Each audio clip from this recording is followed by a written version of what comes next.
Hello everyone, welcome back to my channel. आज के इस वीडियो में हम पढ़ेंगे स्टोरी स्केयरिंग अ घोस्ट। तो ये जो स्टोरी है वो ऑस्कर विल्ड की जो स्टोरी है द कैंटरविल घोस्ट, उसका एक एक्सट्रैक्ट है, उसका एक पार्ट है। तो ये जो स्टोरी है वो एक हॉरर स्टोरी होने के बावजूद भी काफी फनी है, क्योंकि इस स्टोरी में जो घोस्ट है वो एक फैमिली को डराने की कोशिश करता है, बट वो जो फैमिली है वो उससे नहीं डरती, वो उस घोस्ट से नहीं डरती, बल्कि जब भी वो घोस्ट उनके सामने आता है तो वो फैमिली काफी नॉर्मल बिहेव करती, काफी फ्रेंडली बिहेव करती। मतलब जैसा एक इंसान दूसरे इंसान के साथ बिहेव करता है वो बिल्कुल वैसे ही उस घोस्ट के साथ बिहेव करते, जो कि उस घोस्ट को काफी अनॉय करता, क्योंकि अगर कोई इंसान एक घोस्ट से ना डरे तो उसके लिए वो काफी बुरी बात होगी, क्योंकि घोस्ट का काम ही होता है लोगों को, इंसानों को डराना, उन्हें परेशान करना। तो अगर कोई इंसान किसी घोस्ट से परेशान ना हो, उससे ना डरे, तो जाहिर सी बात है कि जो घोस्ट है वो काफी अनॉय, काफी परेशान हो जाएगा, उसे बहुत गुस्सा आएगा। तो ये जो स्टोरी है वो इसी से रिलेटेड है। तो आगे बढ़ने से पहले अगर आपने अभी तक मेरे चैनल को सब्सक्राइब नहीं किया है तो प्लीज मेरे चैनल को सब्सक्राइब कर दीजिए, बेल आइकन को हिट कर दीजिए, और अगर वीडियो अच्छी लगे तो प्लीज इसे लाइक और शेयर भी जरूर कर दीजिएगा। एंड प्लीज वीडियो को पूरा एंड तक देखिए ताकि स्टोरी आपको अच्छी तरह से समझ में आ जाए। तो चलिए वीडियो को स्टार्ट करते हैं। तो स्टोरी स्टार्ट करने से पहले हम ऑस्कर विल्ड के बारे में जान लेते हैं। तो Oscar Wilde was an Irish author, poet and playwright. He wrote many novels, plays and poems in his lifetime. तो जो ऑस्कर विल्ड थे वो एक आयरिश ऑथर थे, पोएट थे और प्ले राइटर। उन्होंने बहुत सारी पोएट्रीज लिखी है, बहुत सारी स्टोरीज लिखी है और बहुत सारे प्लेज भी लिखे हैं अपने लाइफ टाइम में। He is mostly remembered for his novel The Picture of Dorian Gray and his play The Importance of Being Earnest। तो ऑस्कर विल्ड की जो सबसे ज्यादा फेमस नॉवेल थी वो थी the picture of Dorian Gray, और उनका जो सबसे फेमस प्ले था जो कि लोगों के बीच बहुत ही ज्यादा मशहूर है वो है the importance of being Earnest. So let's start the story. Scaring a ghost. In the Canterville Ghost, Mr. Hiram B. Otis buys an old house called Canterville Chase in England. तो Canterville Ghost स्टोरी में एक person है जिनका नाम है mister Hiram B Otis. Mister Hiram B Otis क्या करते हैं, इंग्लैंड में वो एक बहुत ही पुराना घर खरीदते हैं जिस घर का नाम था Canterville chase. Many people have warned him that the house is haunted by the ghost of its original owner, Sir Simon de Canterville.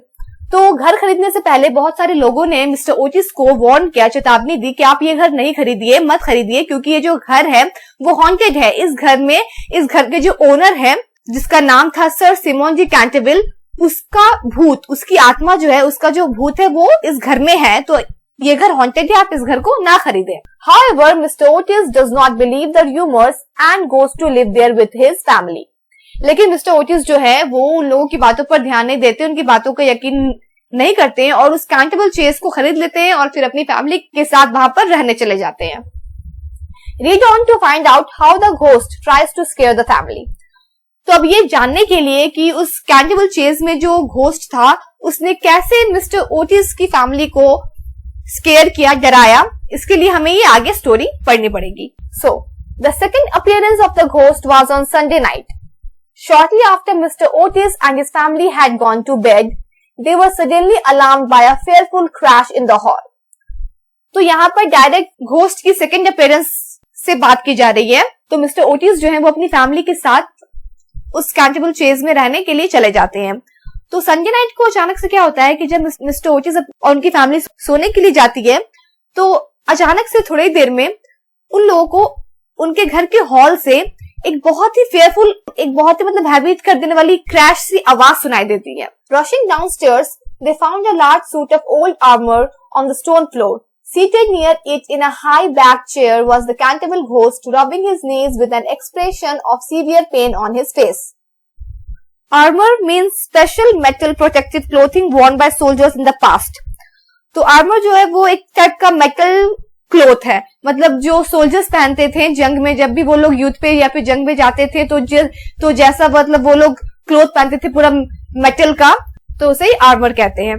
तो जैसे ही वो लोग भागते हुए डाउनस्टेयर आते हैं, नीचे आते हैं, तो वो लोग क्या देखते हैं कि जमीन पर एक बहुत ही पुराना आर्मर यानी कि वो सूट है वो गिरा पड़ा है, और उसके बगल में ही, मतलब जहां पर वो आर्मर गिरा हुआ था उसके बगल में ही एक बहुत ही हाई बैक चेयर, मतलब ऐसा चेयर जिसकी जो बैक है वो काफी हाई है, उस चेयर पे कैंटरविल घोस्ट बैठा हुआ है और वो अपने नीज को, मतलब उसके घुटने को, वो घोस्ट जो है वो अपने घुटने को रब कर रहा है और उसके फेस पे एक ऐसा एक्सप्रेशन है जैसे कि वो काफी पेन में है, काफी दर्द में है। Mr. Otis' twin boys, having brought their pea shooters with them, at once shot 2 pellets at him. So pea shooter is a small tube that children use to blow small objects at someone or something in order to hit them. Pea shooter जो है वो एक छोटा सा tube होता है जिसे बच्चे यूज करते हैं किसी छोटे छोटे ऑब्जेक्ट्स को ब्लो करने के लिए, किसी इंसान पर या फिर किसी चीज पर उन्हें मतलब उनको मारने के लिए या फिर उन्हें हिट करने के लिए. तो ये एक तरह का टॉय ही हुआ.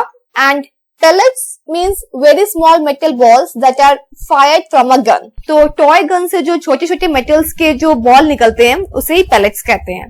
तो मिस्टर ओटिस के जो ट्विन बॉयज थे जो कि काफी छोटे थे, वो क्या करते हैं कि अपने पी शूटर से घोस्ट को शूट करने लगते हैं.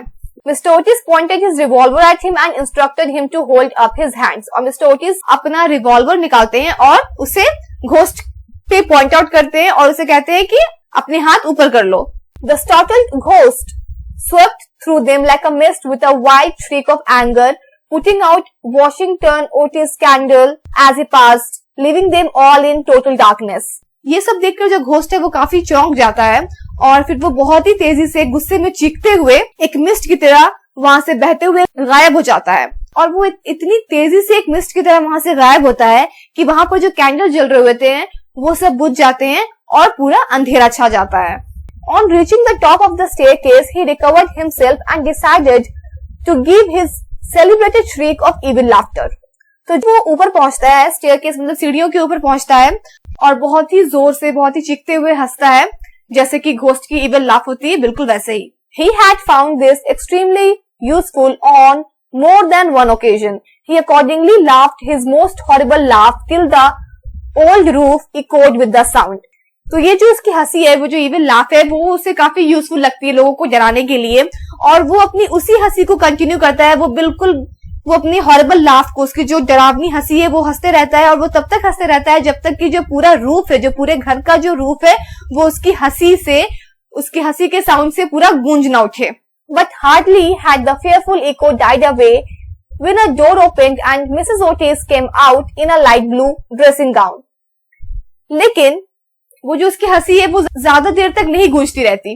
जैसे ही मिसेस ओटिस अपने रूम का दरवाजा खोलकर बाहर आती हैं और वो एक लाइट ब्लू ड्रेसिंग गाउन पहनी हुई होती हैं, तो जैसे ही वो अपने रूम से बाहर आती हैं तो उसकी जो हंसी है वो बंद हो जाती है.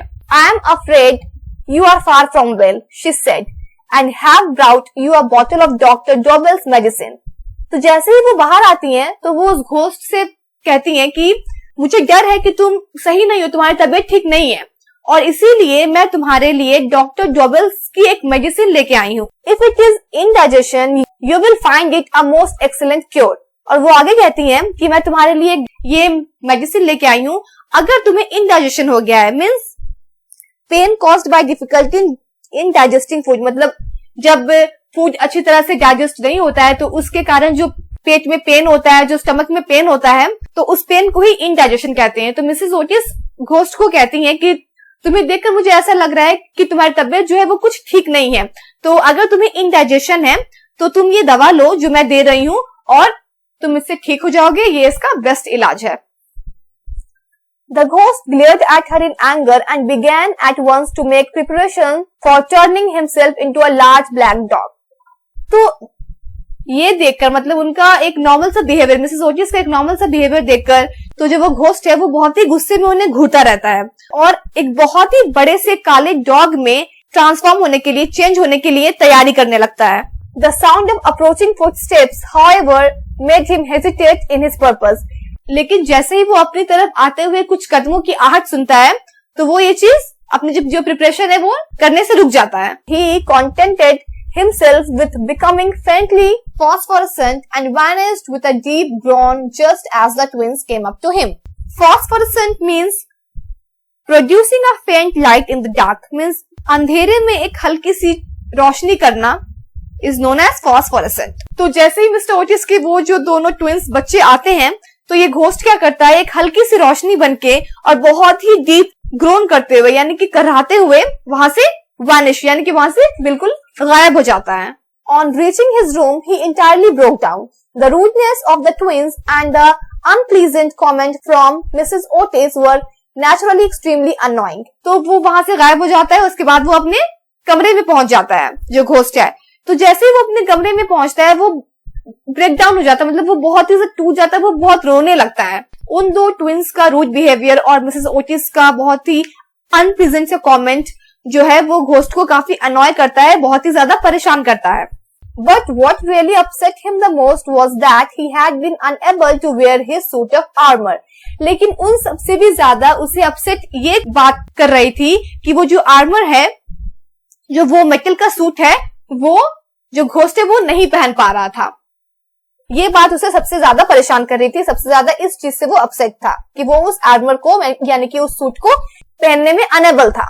When he had put it on, he had been completely overpowered by the weight of the huge breastplate and steel helmet and had fallen heavily on the stone pavement, hurting both his knees severely and bruising the knuckles of his right hand.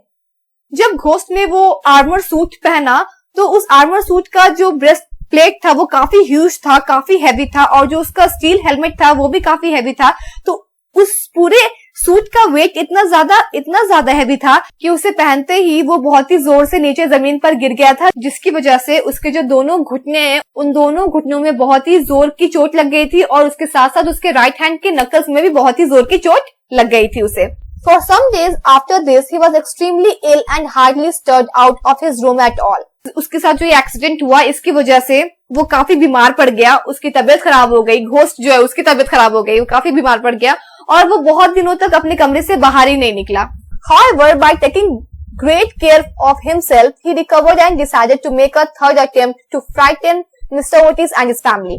तो काफी दिनों तक वो सिर्फ अपने कमरे में ही रहा और उसने अपना काफी ध्यान रखा, काफी अपनी देखभाल की, और उसके बाद वो रिकवर हो गया, मतलब वो बिल्कुल ठीक हो गया। उसके बाद उसने डिसाइड किया कि अब वो तीसरी बार मिस्टर ओटिस की फैमिली के पास जाएगा और उन्हें डराने की कोशिश करेगा।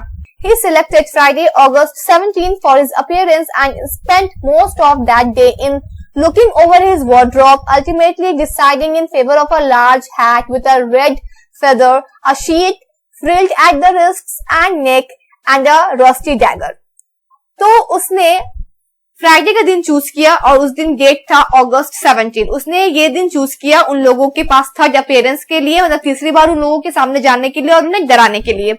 और वो फ्राइडे को पूरा दिन बस यही सर्च करता रहा, यही डिसाइड करता रहा कि आखिर वो क्या पहनकर उन लोगों के सामने जाएगा उन्हें डराने के लिए। तो लास्टली उसने एक हैट चूज किया जिसमें रेड कलर के फेदर्स लगे हुए थे और एक शीट चूज किया जो कि रिस्ट के पास और नेक के पास जिसमें फ्रिल्ड डिजाइन बने हुए थे, और उसने एक रस्टी डैगर भी चुना अपने साथ लेकर जाने के लिए, उन्हें डराने के लिए। Towards evening, a violent storm of rain came on, and the wind was so high that all the windows and doors in the old house shook and rattled. तो उस दिन शाम में बहुत ही जोरों का तूफान आता है, बारिश होने लगती है और बहुत ही जोर जोर से हवाएं चलने लगती हैं और घर के जो खिड़की दरवाजे हैं वो बहुत ही जोर जोर से हिलने लगते हैं। और ये जो पूरा वेदर था, ये जो पूरा माहौल था, ये जो पूरा मौसम था, वो बिल्कुल वैसा था जैसे कि उस घोस्ट को पसंद था। उसे यूजुअली इसी टाइप का वेदर, इसी टाइप का मौसम अच्छा लगता था। At 10:30, he heard the family going to bed. तो जैसे ही 10:30 होता है वो ये सुनता है कि जो मिस्टर ओटिस की फैमिली है वो अब प्रिपरेशन कर रही है सोने जाने के लिए।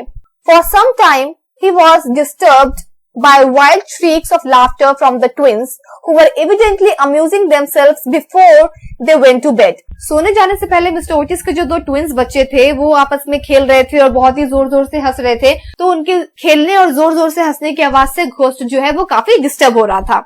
At 11:15, all was still, and as midnight sounded, he set out. 11:15 तक सब कुछ बिल्कुल वैसा ही था, बिल्कुल सेम था। उसके बाद जब आधी रात हो जाती है, जब मिडनाइट हो जाती है, तो घोस्ट जो है वो बिल्कुल सेट हो जाता है, बिल्कुल ही प्रिपेयर्ड हो जाता है कि अब वो मिस्टर ओटिस की फैमिली के सामने जाएगा और उन्हें डराएगा। So that's all for today.